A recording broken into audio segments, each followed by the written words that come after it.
Hi, I'm David. Let's look at this problem. We're given the indefinite integral of 1 over x times the square root of 4x squared minus 1 with respect to x. Okay, when we see this integral, we've got to ask ourselves, do I have a formula that can help me deal with something like this?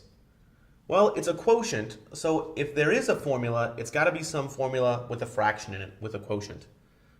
Most of those formulas either involve the natural log of x or are inverse trigonometric forms. Well, let's see. This doesn't look like the formula for arctangent or arcsine, but it does look kind of like the formula for arcsecant. Let's remind ourselves what that formula looks like. It says the integral of du over u times the square root of u squared minus a squared equals 1 over a arcsecant of the absolute value of u over a plus c. So if I can get this yellow integrand to look like this blue integrand, then I can use this formula. Well, let's figure out what we need. Let's do the easy part first. This 1 would correspond to this a squared. So if I want 1 to equal a squared, then I'm going to go ahead and let a equal 1. So that'll work out nicely. Let's see what else we can do. I want this u squared right here to be the same as this 4x squared. Okay, so I'll write that down. U squared equals 4x squared. Now if I want to figure out what u is, I could think of 4x squared as the quantity 2x all squared. So u is equal to 2x. Great. So now I know what u squared is, and I know what u is. Since I have u, I should probably figure out what du is. The derivative of u with respect to x is the derivative of 2x with respect to x, which is just 2. So du is 2 times dx. We can't forget about that dx. Okay, so let's rewrite some of what we have here. So far, we have the integral of, let's see, under the square root, it looks just like we want it to. We've got a u squared minus a squared, where u is equal to 2x and a is equal to 1. Okay, but we still need to deal with the rest of this.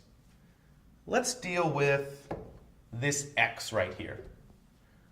In order to use my formula, I want this x to be the same as u, but x and u aren't equal to each other.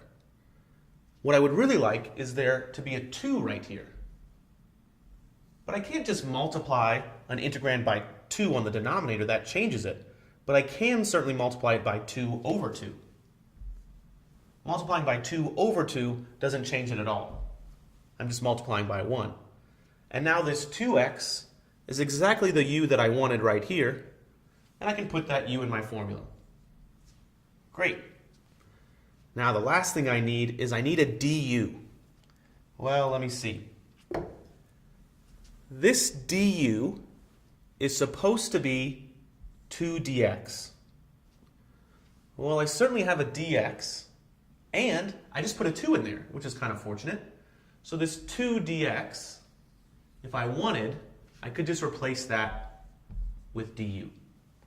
Now I have all the pieces I need for this u substitution in order to plug right into my formula. Okay, so let's do that. According to my formula, this equals 1 over a.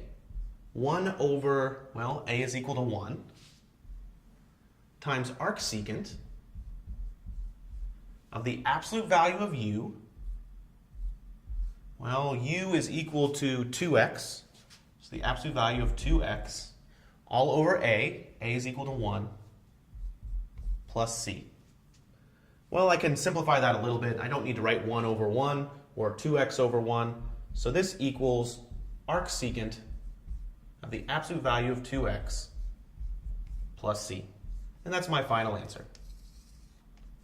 So whenever we see problems where the integral looks like a fraction and it's 1 over 1 plus x squared, 1 over the square root of 1 minus x squared, or 1 over x times the square root of x squared minus 1, or something similar to that, we should think about a u substitution using some of our inverse trigonometric functions, arcsine, arctangent, and arcsecant.